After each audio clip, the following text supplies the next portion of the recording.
Most, if not all, kata have some sort of salutation posture, whether it looks like that, or whether it looks like this, okay? And quite often those salutation postures aren't given pragmatic sort of merit, they're just kind of said, oh, there's just something you do at the start and at the end of the form. But I like to think that every movement in the kata has got some pragmatic potential.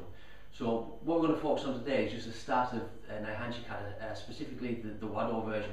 First of all, we're here, the hands raise up, and then come around, and then from here, they come up to here, and then back down again, okay? Most other styles just do this part, but it's the same lesson, okay? It's just, there's a lesson in there on awareness, but there's also a lesson what I'm going to discuss today on limb control, okay? A very basic lesson, just teaching you the fundamentals of limb control. So first of all, we're going to look at this part, alright? So, if Stuart comes forward with his hands, if he's going to grab or push or whatever, and I bring these hands up here, I'm creating like a wedge, alright? I've got an optional strike there, okay? But effectively, I'm bringing my hands on the inside of there. Now, as I bring these arms round in the form like this, it puts me in a really good position of advantage, alright? Now, ideally, if I'm opposite Stuart, I want my hands on top and on the inside, okay? Obviously on top, because I've got a clear line to the head, alright? If my hand's on the bottom, I'm going to struggle with that. By the same vein, I want my hands on the inside here. If I've got them on the outside, I can't get hold, okay? I'm going to have to get my hands on the inside first. So by being here, I've got a clear line to clinch, right? So as he comes forward from here, his hands come up and around, he's put me in a really good position here to strike, and should he fall forwards, it gives me a chance to clinch as well, alright? I've got good dominance there. Also with this one, as he comes forward, these hands might be quite tight, okay? So what might happen is I might end up wedging and getting onto one side. I might not get through the middle, alright? But that doesn't matter. If I do that and just carry on, I'm still in a good position here. I'm on the outside of the opponent, my hand's on top here, which means again I've got a clear line to strike, okay? And the same obviously on the other side, from here, I've got a clear line to strike here as well, alright? So this is just creating a wedge and getting your hands to a position of dominance.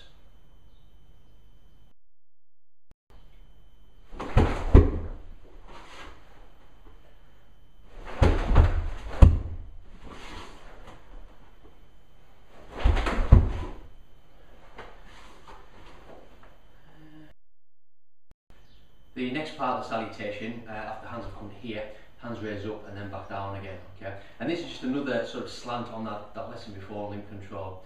And this takes into account someone who's already got some sort of guard up, okay? So his hands in front. I need to get past these limbs to be able to attack the head. So ideally, because I'm opposite Stuart, I want to get to the same position as I was before, with the hands on top on the inside. So what the kata says is lift the hands up, turn them in and down, okay? So bring the hands up, so the hook onto the top of the wrist from there. Make sure it's not the hands, he wants to be actually on the arms there, because obviously if you relax his hands, I'm just going to slip right through there. So they need to be on his form, just on his wrists, okay? So hooking this way, and literally just hook these down, okay? And when I do that, it puts me on the inside and on top, which again is ideal, alright? It also tends to throw his body forward a little bit as well, like this, which puts me in great line for strikes, okay? You can even move through, obviously the first movement of the form where the arm comes out and into the elbow strike. Once you've got to this position here, I can attack from here and then start putting in them elbows, alright? So the kata saying, get yourself to a position of advantage first before you start doing anything. And ideally you want your hands on top on the inside, okay? So one more time from here, hooking over, one, and then an attack, clinch, whatever from there. Okay, when you're doing those movements, sometimes because the head's coming forward all the time, it's really hard, you've got to really pull those shots a little bit. So a good thing you can practice to help get a little bit more development on the impact side is to work with focus mitts. So what you can do with your partner, you can hold one focus mitt up here, and the other hand up as the guard, alright? So what I'm doing is I'm still doing it with both hands, but also I'm only catching one, alright? So I'm coming across from here, hooking the hands down, and then from this position I'm launching my body forwards, open-handed strike from the kata.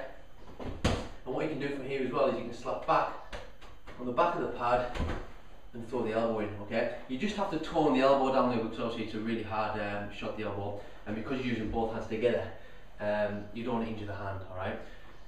So from here, hook down, then you get all your weight here through that shot, okay? And as this hand comes out, you can bring it back in for that elbow shot, okay? Again, you just have to pull it ever so slightly on that. But that's just one way that you can start to develop a little bit of impact on that application.